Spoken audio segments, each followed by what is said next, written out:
Today we're diving into 7 fitness myths that most people still believe to be true. That's right. We're going to break down each one, and we're going to let you know whether they're truth or false and give you correct information to make your life more efficient while you exercise.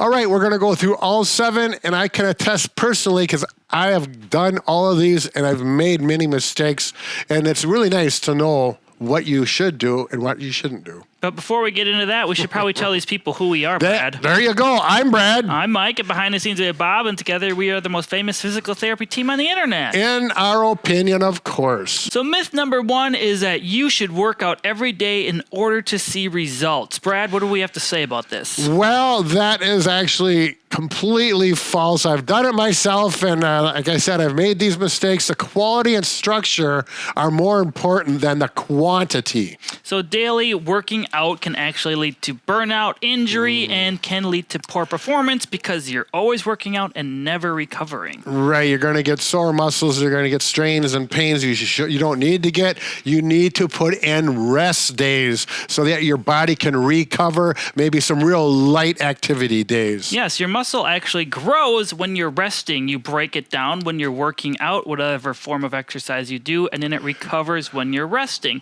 So it's good to incorporate some rest days into your training. Now, that's not to say you lift one day, you can't go for a walk the next day. That's perfectly fine. We're talking about doing vigorous, hard workouts every day. That's right. It's like running or walking every day, 7 days a week. You don't want to do that. Myth number 2 is you should avoid strength training if you have arthritis. Now, with resistance training, you actually strengthen the muscles around a joint, which can reduce stress and pain you're feeling within the joint itself. That's right.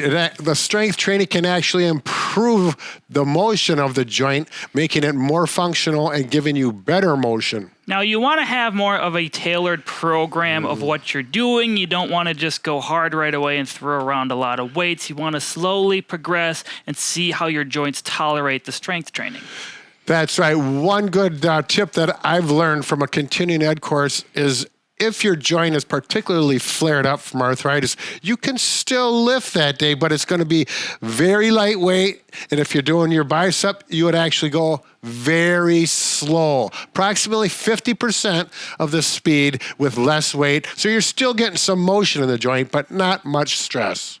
Myth number 3 is no pain, no gain. Now, there is a beneficial discomfort from just general muscle soreness after working out. That is your muscles recovering and recuperating, and that is fine. But we are talking about during your workout, you're experiencing sharp pain that's getting worse and worse and not going away. Right.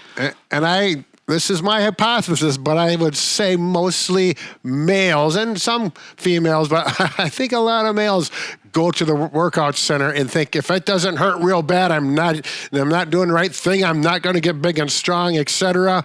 You really need to tailor it, have hard days, easy days, and work it as that. So what you want to do is listen to your body. If you're having a lot of sharp pain, stop that exercise, maybe stop working out that day, and then come back to it when you're feeling better. Personally, I've had this issue in the past when I was younger. Ego lifting, I've hurt my back a few times. So once that happens, I just stop the workout, rest a few days, go back to it slowly. But now you're smarter? Maybe.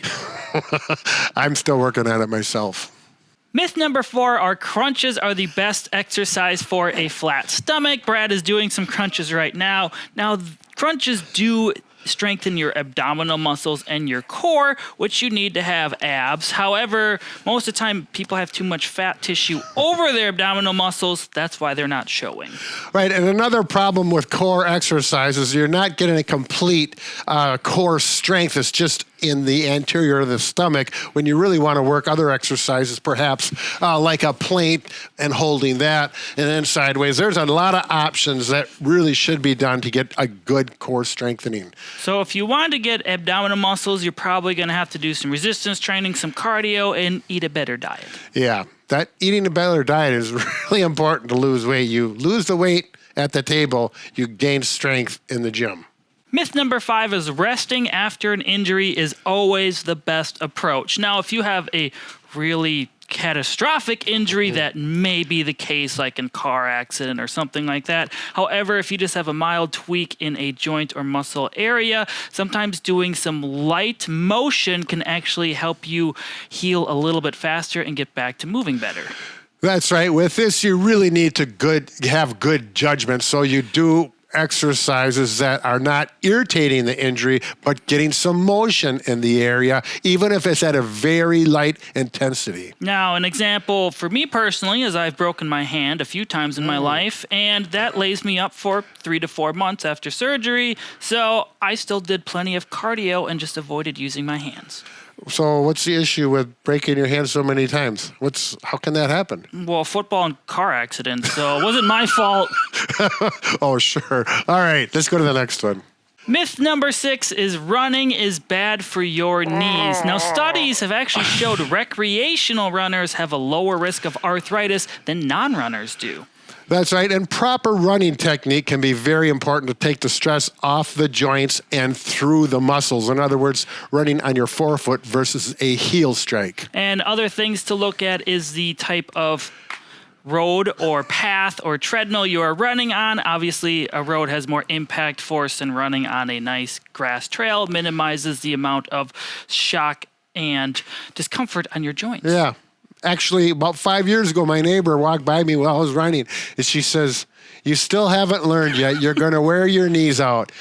And I just smiled and said, "I'm a slow learner." Now, obviously, if you're running ultra marathons, that might be a different story, but we don't need to get into that here. There you go. And myth number 7 is walking isn't an effective workout. Walking actually is a very good workout and boosts cardiovascular health and burns calories throughout the day. That's right. It also can be a great stress relief, particularly if you walk in an area where there's not a lot of traffic and things where you have to worry about maybe the outdoors and listen to the birds. Now, if you are a younger person and very active, maybe walking doesn't feel like a workout, but it is a good thing to do on a recovery day. You're actually burning calories, moving. It's good. If you're older, your walking may be your workout, and that's perfectly fine, but it's still something good to do. That's right. Enjoy your walks. So those are the 7 myths in the fitness realm to think about and tailor your exercises differently. Now, if you want to check out more videos specifically on working out, and if you're new to it, you can click the video link on the screen. What's it called, Brad? Well, full body home workout for beginners, out of shape, and no equipment. This is easy to do. This is really good for that home beginner type person. And if you're new to our channel, make sure to subscribe to find more great content from us. That's right. Oh, that we said subscribe. Yeah. No. We're supposed to say that. We're Subscribe. rambling. Be careful and have a good day, and make sure you walk briskly. Bob and Brad, the 2 most famous physical therapists on the